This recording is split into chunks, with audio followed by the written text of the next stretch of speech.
Hi, this is Wayne Zell, and welcome to Blueprint for Wealth. And today with me, my special guest is Mike Kushin. Welcome, Kush. It's good to have you on the show. Thanks, Wayne. Thanks for having me. And Mike he's spent his whole career really in government contracting. So we're going to talk a little bit about, how he ascended to where he is today and some of his experiences. The three takeaways for the listeners today. Number one, we're going to talk about the two or three things that Mike thinks are the most important in getting your business ready to be sold as a government contractor or any business for that matter. Number two, we're going to talk about the area in which he's working, cybersecurity, and how hot that is in terms of merger and acquisition work. And I'll bet it even gets hotter given what's going on in our world today. And then number three, he's had a lot of experience in working with companies that started up and grew and sold to much bigger companies. And I'm going to ask Mike about the key factors to his success, but how important is the management team really in terms of doing all that? So, Mike, you went to the University of Maryland. You're a local boy like me. In fact, we both grew up in Montgomery County, rivals. Tell us a little bit about what happened after you got out of Montgomery County. You went to Maryland, and what did you study, and how did you get involved in what you're doing today? Yeah, thanks, Wayne, and again, thanks for having me today. So, yeah, you're right. Montgomery County, went to Montgomery Blair High School. We were rivals, but happy we were able to cross paths as partners these days. But yes, I went to the University of Maryland, computer science and economics in the early '80s. And, had the opportunity to, really, learn not only about just, computers and what was eventually cybersecurity, information security, but also the business side. The economics piece was very interesting on the business side, which I came to find out that it would help me out, later on. I graduated from University of Maryland in 1987 and got a job with a little 9-person company that had two contracts. One with the Pentagon and one with components down at the White House. And that's how I got into the defense industry. Got my clearance and spent a few years there before I was fortunate enough to meet a longtime friend and colleague, Bob Coleman, where I joined his company, Integrated Data Systems, or IDS. Right. And, we had a great run doing really cool stuff there. And that's kind of how everything started.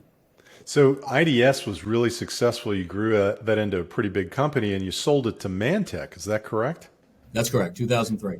2003. And Mantech, of course, everybody who does government contracting knows who Mantech is. Ultimately, you guys went into the management positions at Mantech, right? Yes. So we were a small business. When we sold, we were about 300 people. But we were doing some really high-end activities for, again, defense and the intelligence community, cybersecurity, a lot of work in the counterterrorism space because it was post 9/11. Mm-hmm. And when we got to Mantech, we learned a lot during our time there, right? We, as a small business, you think you know a lot, and then you get to a large business, and you're fighting in a different weight class, and you have to learn, what that means. But we were able to ascend in the leadership positions there. And, hopefully, help Mantech kind of continue to evolve and grow into the business that they were then and still are today. So it was a great experience being there. Then the management team left and started up a company called 6-3, as I recall. Is that right? 6-3 Systems. That's right. 2009, again, Bob Coleman, like I said, longtime friend, mentor, and colleague. And, we started up 6-3 in 2009 and started acquiring companies. Slightly different model, private equity backed. But the idea was that we came up with a strategy on what we thought were the most enduring national security challenges and went out and did both acquisitions as well as organic growth to achieve what we wanted to achieve. What was it like in private equity, working with private equity owners or people who basically backed the company? How did that affect the way in which you all did business? So first of all, let me start by saying that our private equity backers, which were GTCR at the time, were great to work with. They gave us the runway. They understood we knew what we were doing. We understood the market. They made the capital available to us so that we could make the investments that we needed to make. It was obviously a little bit different than working at Mantech, which was a publicly traded company, and then IDS, which was privately owned by us.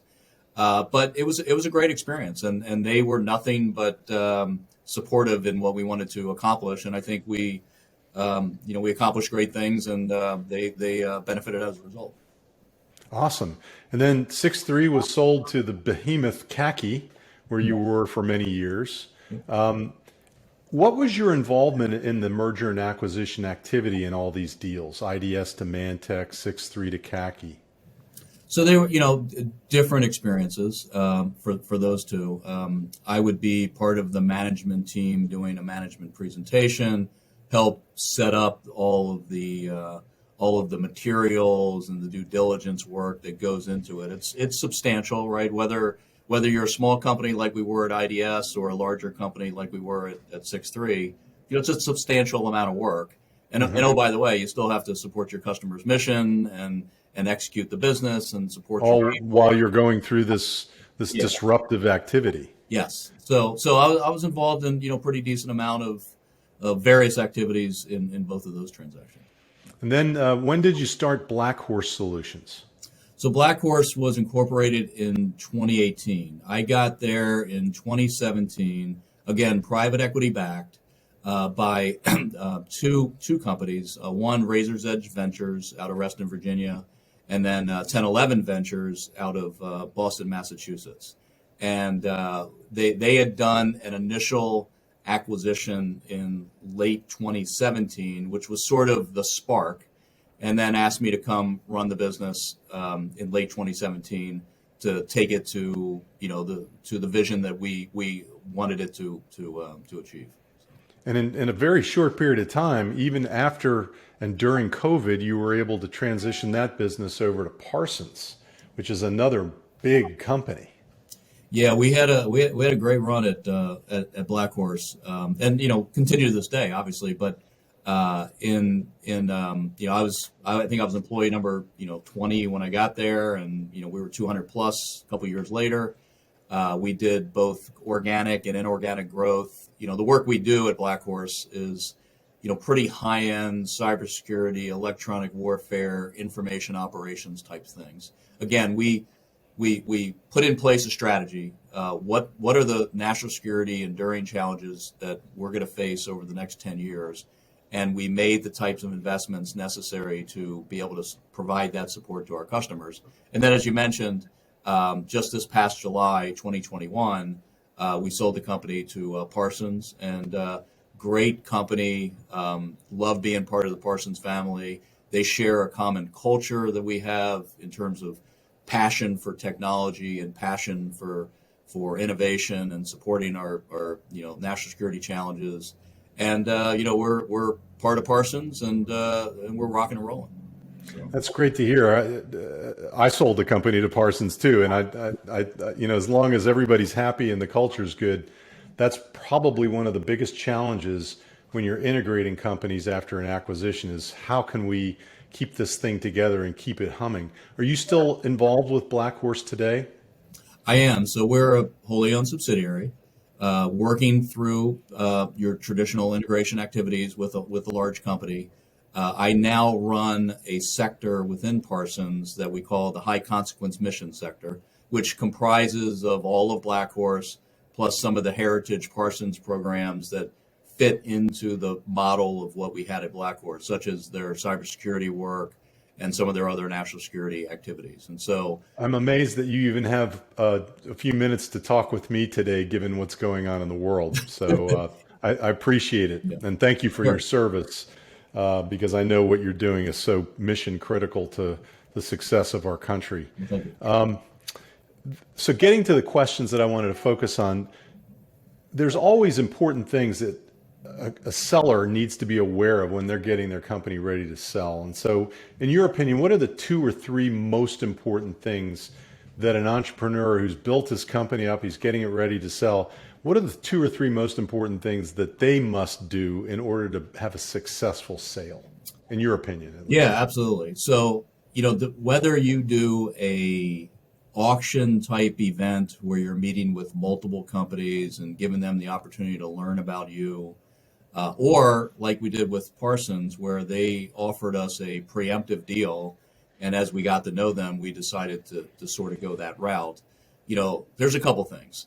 First off, you absolutely want to have, your business buttoned up, have, the financials are solid. You can prove that you've been doing all the right and necessary things to meet all government requirements and other types of requirements and things like that. It'll just make the diligence process and the offering that much better, particularly if you're being acquired by a larger or a strategic business. That is really important. I'll also tell you that having a good banker is critical. So we use Raymond James. I'll do a shout out to Sam and Andy, who they're known as in this industry, and they did a great job supporting us, even though we went with a preemptive bid with Parsons and had started the process before we even picked a banker. They were instrumental to making sure that the deal executed as expected. The due diligence process was as painless as it could be, because again, we did have a business to continue to run, and we gave Parsons the confidence by giving them the right kind of information that's needed. So, sometimes people say, I can do this without a banker or something like that. I get a banker, get a good banker like Raymond James and or some of the other good bankers out there, and it's worth the investment easily.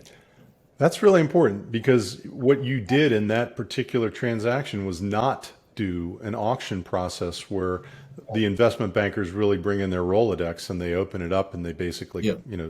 allow hundreds, if not, dozens of businesses to bid on your business. You didn't need to, but you needed them for the nitty gritty stuff Yes. that had to be done to complete the deal.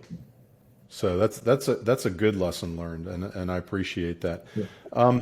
Tell us a little bit more of what you can tell us about the stuff that you do and why it is so hot from an M&A perspective, the cybersecurity world. When people mention cybersecurity, it encompasses a variety of different things that could fit within the definition of cybersecurity. Sure. In your case, I understand that there's some very mission critical things that you do, that BlackHorse does, that Parsons does, that is highly sought after by everyone in the industry. Why is that the case, and what can you tell us about what you do without revealing anything that's confidential? Sure. So, we're not a traditional cybersecurity products company. There's many of those out there. We're more a, defense and intelligence solutions provider with emphasis and focus in particular areas. Like I mentioned earlier, Wayne, what we tried to do is we tried to say, what are the challenges for the next 10 or 20 years that our country is going to face from a national security perspective? And time again, we heard that information warfare, being able to understand what's going on in the information space and provide the type of timely information that tactical commanders and national authority needs to know is what is needed for the next 10 years. We also wanted to focus on near peer threats and kind of leave behind what we've been doing, for the last 20 years. So we used that as the model for the acquisitions we made and the investments we made in our organic growth. And that ended up being, through a combination of a little bit of skill and a whole heck of a lot of luck, we sort of hit the right tone. So, we build electronic warfare capabilities that our customers use, a lot of cybersecurity operations, things within the information operations space, and then some traditional work supporting Title 50 organizations that when you bring it all together, it gave us the ability to provide an offering to our customers that instead of these sort of stovepipe acquisitions, they could buy multi-domain operations, for example, and be able to get all of those capabilities in one particular offering. And so I think you know, that was very intriguing, to Parsons and other companies, combined with the fact that, I put together a great management team. Our leaders are awesome. I mean, they're all CEOs. They just happen to, be inside of BlackHorse. A fabulous, infrastructure. And then again, great partners with Razor's Edge and 1011. God, I could keep doing my board of directors was fabulous. My board of advisors were fabulous. And it all came together in a great sort of way. And we were able to tell a compelling story to Parsons to the point where, they wanted to complete the acquisition. Awesome. A couple of questions that come out of what you just said. First, on board of directors versus board of advisors. You had both, Yes. as I understand it, at BlackHorse. And on the board of directors, how many people served on that board with you? It was 7. Okay. 7. So we had, And then obviously the private equity firm had their representatives, you were there, and other representatives were on there. Yes. How big was your board of advisors? 6 people. And were any of them directors, or they were all independent out of the board of directors? They were all independent. So these were visionaries, American heroes, frankly, and others who had either served our country and were veterans, served our country as civilians, or were, in industry and had, knowledge and expertise in that particular area that I had come across over the years. Maybe they were a customer of mine, maybe they were a colleague of mine. And, I asked if they would be willing to, be an advisory board member as part of the team. And fortunate enough for us, they all accepted. And they were very integral in helping us shape where we were going and, give us guidelines that allowed us to, ultimately have some pretty good success. So for the entrepreneurs out there, there's 2 things you can take away on what Mike Kushin just said, and that is have a board of directors that is diverse and big enough to allow you to operate your company properly, but then also have a board of advisors with people who can really supplement the tools that the board of directors provides and that the management team provides. It's giving you the vision. It gives you the opportunity to grow your business in the right way as you exit. The other thing I wanted to ask you about, the last thing I wanted to ask you about was the importance of a good management team. You said everybody on the team was a CEO. How did you recruit and get such stellar individuals to serve with you on a management team, knowing that, we're growing this thing, and they could be a CEO of any company, really, any startup that they wanted to do, general government contractor. How were you able to put this team together and get them to stay together? Yeah, we were very fortunate. Again, some of our management team came through acquisition, and then some were just growth. But in the case of the acquisition, a couple of them we had worked together in previous lives. You're absolutely right. They by themselves could be, CEOs of their own small business and grow the business. I was fortunate enough to have the opportunity to say, look, we're going to do something special here and, be part of that. The idea that we were private equity backed gave us the ability to go fast, which was important to me, particularly given the current circumstances of budget opportunities and things like that. Let's go fast. Let's build something great and learn along the way. And when it's your turn to go out and be the CEO of your own company, maybe along as part of this journey, you've picked up some knowledge of how to deal with private equity firms or how to interact with a board. They already knew their mission area to a T, and they knew how to support customers, and they knew how to support their customers' mission. They were able to learn some of the business side sort of along the way, and I think that sort of compelled them to say, "Hey, let me give this a shot, and maybe this will propel me to whatever I want to do next." So, That's exciting. Yeah, and I would say to this day, we're about 8 months into the Parsons acquisition, and the entire management leadership team is still here. So I'm very pleased with that because it just shows that what we ultimately did, we made good choices and we did it the right way.